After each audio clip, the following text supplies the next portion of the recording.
Bonjour et bienvenue dans le podcast Bien dans mon ventre. Je suis Anne-Sophie Pasquet, je suis naturopathe et formée à la micronutrition et absolument passionnée de santé naturelle. Il y a quelques années, j'avais une digestion très compliquée et j'avais constamment mal au ventre. C'est à ce moment-là que j'ai commencé à m'intéresser à la santé naturelle et à modifier mon alimentation et mon hygiène de vie, et ça a complètement transformé ma digestion et ma vie au global. J'ai alors décidé de me spécialiser dans le domaine du digestif, de l'alimentation et du microbiote pour pouvoir aider les autres à retrouver un ventre serein. Et je forme aujourd'hui également les naturopathes, nutritionnistes et autres professionnels de santé à la prise en charge des troubles digestifs. Aujourd'hui dans ce podcast, je te partage mes meilleurs conseils pour que tu puisses toi aussi te sentir au top, en pleine santé et te sentir bien dans ton ventre et dans ta vie. Maintenant c'est parti pour l'épisode du jour, bonne écoute! Bonjour et bienvenue dans ce nouvel épisode de podcast. On se retrouve aujourd'hui avec l'épisode numéro 48 dans lequel on va parler très particulièrement du digestif et de pourquoi le digestif est vraiment à la base de tout. Alors j'avais envie de faire un épisode entièrement dédié au digestif, déjà parce que c'est un peu ma passion, mais justement c'est un peu ma passion parce que vraiment le digestif c'est absolument la base de tout au niveau de la santé. Et je voulais à la fois peut-être le rappeler aux professionnels de santé, aux naturopathes, etc. Je sais que moi personnellement j'ai besoin qu'on me répète les choses plusieurs fois avant de les assimiler. Donc je trouve qu'un peu de répétition ne fait jamais de mal. Mais je voulais aussi et surtout le répéter aux patients pour un peu les motiver, entre guillemets, à s'occuper de leur bidou et s'occuper de leur ventre et de leur digestion. Parce que je sais que ça peut être parfois quelque chose qu'on met un peu de côté en se disant peut-être bah oui j'ai souvent mal au ventre mais ça doit être normal, ou tout le monde a tout le temps mal au ventre, ou alors en fait on peut vite s'habituer à des problèmes de digestion et du coup ne pas s'en occuper, et on peut même aussi parfois ne pas du tout faire de lien entre nos problèmes de digestion et nos autres problèmes de santé. Donc c'est ce que je souhaitais illustrer dans l'épisode d'aujourd'hui pour remettre un petit peu, comme on dit, l'église au milieu du village, un truc comme ça, et donc remettre le digestif au cœur de la santé. Ça a vraiment été personnellement une de mes plus grandes découvertes de ces dernières années, à quel point la digestion, le ventre et particulièrement le microbiote sont vraiment au cœur de la santé. Et personnellement, c'est vraiment quelque chose qui continue de me fasciner et je continue d'apprendre chaque jour sur ça. Et je trouve que c'était hyper important de le partager. Et d'ailleurs, je voulais revenir sur une petite phrase que l'on dit souvent. On dit parfois que on est ce que l'on mange, que en fait ce que l'on mange va faire qui l'on est. J'essaie de retransformer cette phrase. Moi, je dirais plutôt qu'on est ce qu'on est capable de digérer. C'est-à-dire que finalement, on est le reflet de l'état de notre microbiote. Et en fait, il y a plein de signes qui peuvent nous indiquer l'état de notre microbiote qui sont pas forcément liés au digestif. Et ça, c'est vraiment, je vous le disais, c'est vraiment quelque chose que j'ai découvert même bien avant de me former à la naturopathie, quand j'ai commencé à m'intéresser au syndrome de l'intestin irritable, déjà de découvrir ce syndrome de l'intestin irritable, quand j'ai découvert les FODMAP, etc., que j'ai vraiment commencé à découvrir un peu tout cet univers lié à la digestion et surtout au microbiote. Ça a vraiment été quelque chose qui m'a fascinée, et c'est vraiment quelque chose que je retrouve tout le temps parce que par exemple, alors déjà pendant ma formation de naturopathie, évidemment que c'était quelque chose qui revenait particulièrement, mais ça a vraiment été encore plus le cas durant mon DU en micronutrition, donc que j'ai fait en 2022. En fait, je me suis vraiment rendu compte que dans tous les cours, et absolument tous les cours, on parlait du digestif. Que ce soit un cours sur la thyroïde, sur les hormones, sur le cycle féminin, sur le système nerveux, sur la perte de poids, sur le sport, peu importe, on en revenait toujours à parler majoritairement du digestif et du microbiote. Et là, ça a vraiment fait un deuxième tilt dans ma tête où je me suis dit, c'est pas... c'est pas un truc un peu farfelu, je sais pas, un truc de naturopathe un peu farfelu de se dire que tout vient du microbiote et du digestif. C'est vraiment quelque chose, tous les profs que j'ai eu pendant mon DU en micronutrition étaient des médecins. Donc voilà, vous voyez, c'est un petit peu aussi pour pour remettre un peu les choses en perspective, dans le sens où parfois je sais que ce qu'on apprend ou ce qu'on entend par rapport à la naturopathie, c'est parfois un peu critiqué. On peut dire oui, non mais bon, c'est bon, ils exagèrent un peu, voilà. Alors que là vraiment, durant ce début en micronutrition, ce n'était que des médecins qui nous faisaient cours et ils étaient tous d'accord pour dire effectivement que le microbiote et le digestif sont à la base de tout. Alors ce qui ne veut pas dire que tous les médecins sont d'accord avec ça, malheureusement j'ai envie de dire, puisque voilà, la plupart du temps, quand on a un symptôme, on nous donne un médicament pour éliminer le symptôme et on va pas forcément chercher la cause, en fait. Qu'est-ce qui a vraiment pu créer ça et qu'est-ce qui peut être un peu à la source de ça. Donc voilà, c'est encore quelque chose qui est en évolution, en construction et fort heureusement qui est en train de changer.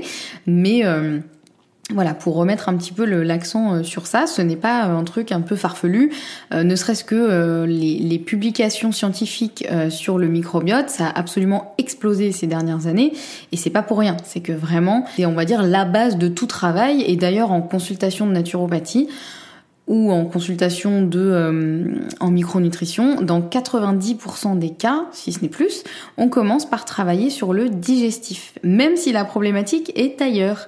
Et d'ailleurs, ça peut parfois surprendre, et je sais que, voilà, il y a des personnes qui viennent pour une problématique, par exemple, de, je sais pas, règles douloureuses, ou parce qu'elles sont malades tous les hivers et qu'elles en peuvent plus, ou une problématique de peau, par exemple, les personnes s'attendent pas forcément à ce qu'on travaille sur le digestif.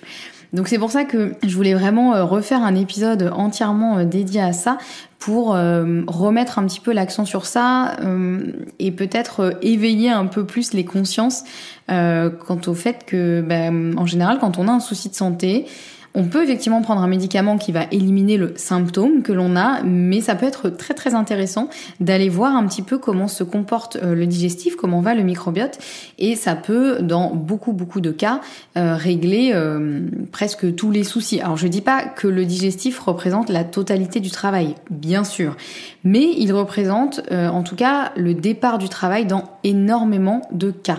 Dans beaucoup de cas, on commence par régler le digestif et une grande majorité des symptômes diminuent et ensuite on peut s'attaquer au reste. Donc c'est vraiment, si vous voulez, le digestif c'est vraiment, je dirais, un peu les fondations du travail, les fondations de la santé, et une fois qu'on a des bonnes fondations, on peut ensuite travailler sur le reste en se concentrant moins sur le digestif, mais on peut ensuite travailler sur le reste. Mais le problème c'est que si on ignore totalement le digestif et qu'on commence déjà à travailler sur le reste, on peut passer à côté de beaucoup de choses et voire ça peut être totalement inutile parce que tant que le digestif sera pas réglé, ça servira à rien de travailler sur le reste.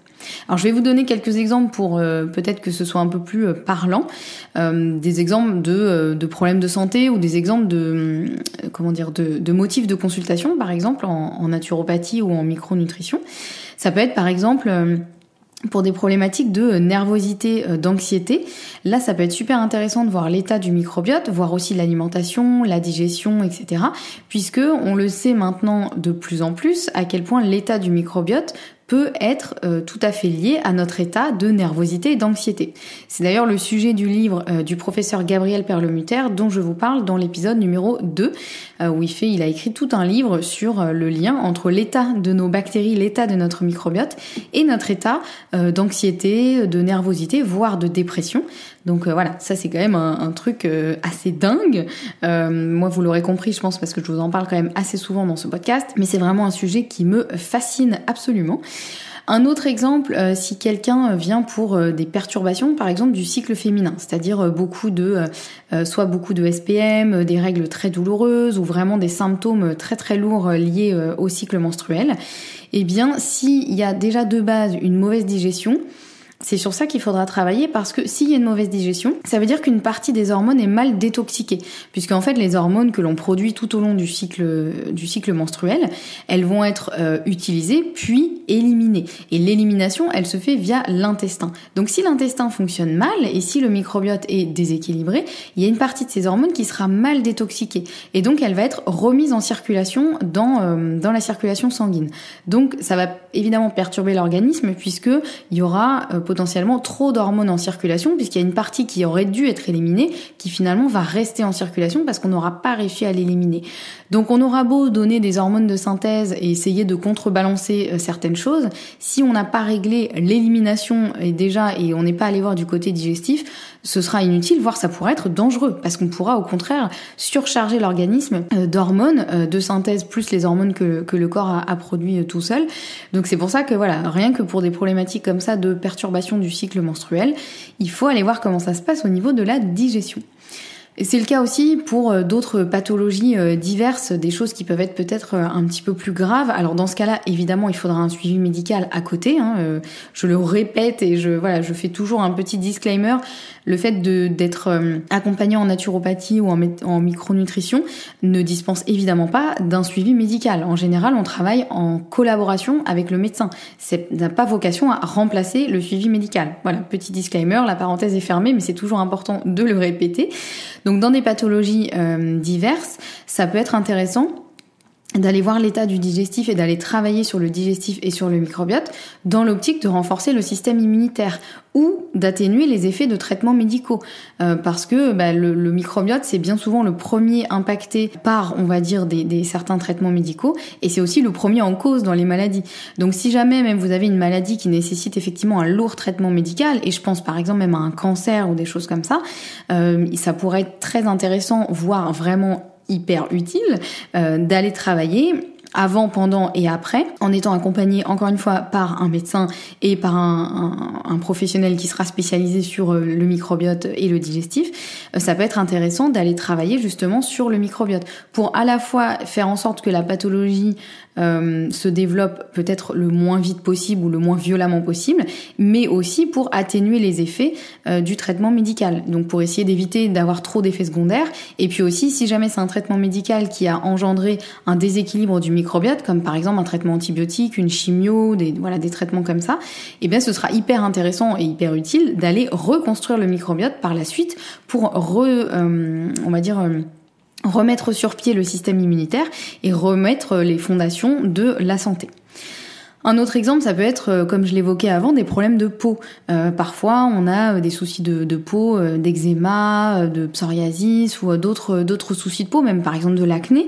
Et bien souvent, c'est lié à un problème au niveau de l'évacuation des déchets et au niveau du microbiote. Donc c'est hyper intéressant et important d'aller voir à ce niveau-là.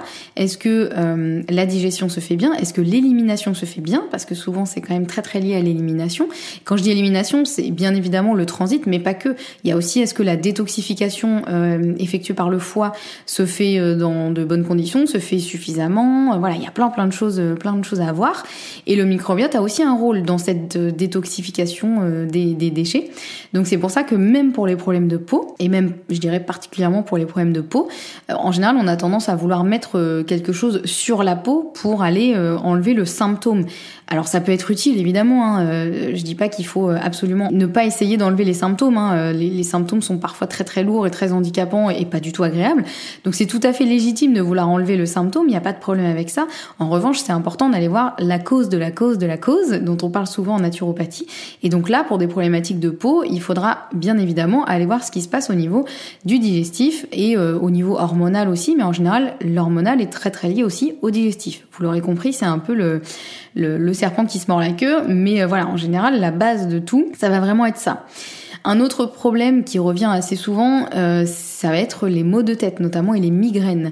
Et alors évidemment dans les problématiques de maux de tête et de migraines, c'est hyper complexe, il y a plein de choses qui entrent en compte.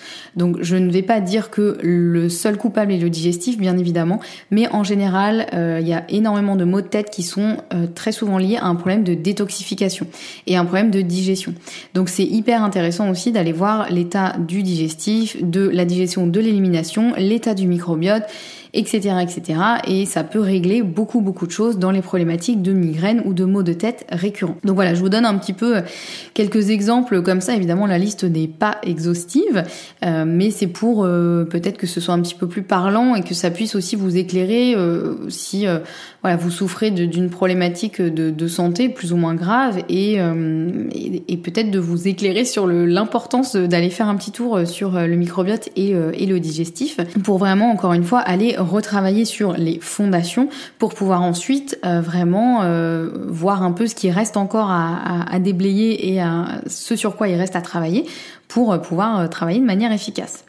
Alors évidemment, j'imagine qu'une des questions qui vous vient en écoutant cet épisode, c'est ok, super, j'ai bien compris l'importance du digestif, j'ai bien compris que le microbiote c'est à la base de tout. Maintenant, comment je fais pour m'occuper du digestif? Alors déjà, la première étape, évidemment, et ça vous pourrez potentiellement vraiment pas le faire seul, que ce soit n'importe quelle étape d'ailleurs du digestif, ça va être déjà de faire un vrai bilan des symptômes, de leur localisation, du moment où ils arrivent, et de faire des liens avec l'alimentation, l'hygiène de vie, etc.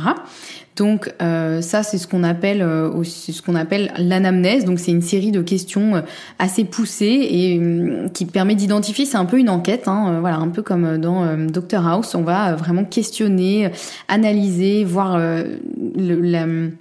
tout ce qu'on peut voir par rapport aux symptômes pour essayer vraiment d'identifier où se situe le problème. Donc on va faire un point sur l'état de la mastication, sur l'état du fonctionnement de l'estomac, des enzymes digestives, du foie, à la fois pour son rôle dans la digestion et aussi pour son rôle dans la détox.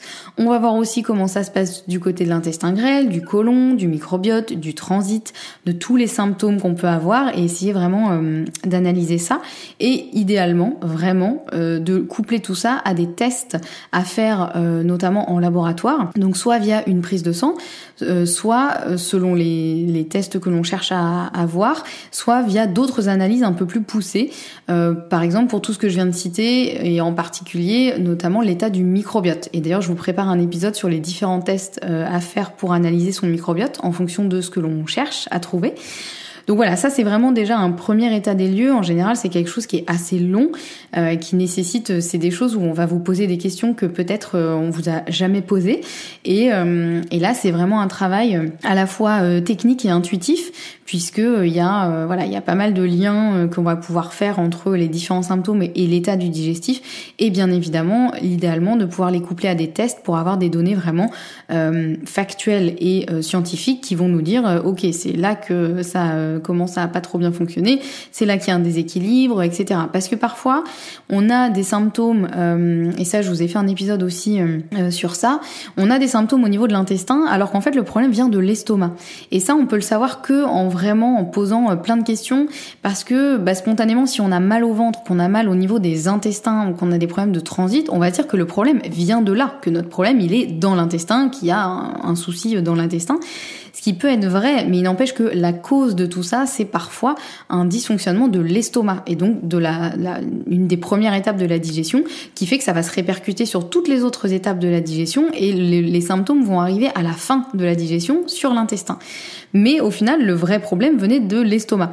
Donc c'est pour ça que c'est intéressant d'avoir vraiment une anamnèse très poussée et très recherchée et en plus de ça, de faire des tests pour voir effectivement de manière factuelle en fonction de ce qu'on a un peu identifié, ce qui permet du coup d'orienter les tests qu'on va faire pour pas forcément tous les faire parce que soyons honnêtes, les tests dont je vous parle là en laboratoire, c'est des tests qui sont quand même assez coûteux. En général, c'est des analyses d'urine, des analyses de sel, il peut y avoir plein de tests différents, des prises de sang aussi et en général, ça a quand même un sacré coût. Donc c'est pour ça que c'est intéressant déjà d'identifier un peu la sphère sur laquelle on va se pencher pour rechercher le problème et ensuite de faire des tests ciblés pour avoir un peu les réponses. Et puis en fonction de ce qu'on trouve, on va s'occuper de ce qui fait défaut et dans le bon ordre. Donc on va voir c'est quoi la priorité absolue pour telle personne, pour essayer de régler les soucis. Donc ça peut être au niveau de la mastication, de la composition de l'assiette, de l'acidité de l'estomac, de la qualité des enzymes, éventuellement de vérifier s'il n'y a pas un SIBO, une candidose, voir l'état du microbiote, réguler le transit aussi. Il y a plein de choses à faire. Évidemment, là, je vais pas vous donner toutes les solutions parce que déjà, ça fera un épisode qui durerait à peu près 48 heures, je pense. Et puis surtout, la solution, elle va évidemment dépendre de chaque personne. Et ça, c'est vraiment un point qui est très important en naturopathie, en micronutrition, c'est l'individualisation, puisqu'il n'y a pas deux solutions cette phrase n'est pas bonne, il n'y a pas une solution qui conviendra à tout le monde, c'est ça que je voulais dire. S'il y a deux personnes différentes, elles auront besoin de deux solutions différentes, puisqu'on est vraiment tous différents, on est dans des situations de vie différentes, on est à des moments de vie différents, il y a plein de choses qui jouent, donc il y a plein de choses à faire, mais pour ça, il faut déjà identifier vraiment le cœur du problème, et puis puis ensuite, en fonction de la personne, de ses problèmes et de ses contraintes et de ses envies, etc., on va pouvoir ensuite partir sur une individualisation et travailler sur ce digestif. Voilà, j'espère que cet épisode peut-être un petit peu plus généraliste vous aura plu. En tout cas, c'était vraiment important pour moi de rappeler l'importance du digestif et de revenir vraiment aux bases, parce que parfois on peut avoir tendance à partir un peu dans des choses, d'aller chercher des espèces de détails, ou de vraiment aller chercher des choses très compliquées, alors que parfois il faut revenir à la base de la base, et tant qu'on n'a pas réglé le digestif, ce sera très compliqué d'aller vraiment travailler sur une problématique, puisque, encore une fois, le digestif, ça va être la fondation de la santé.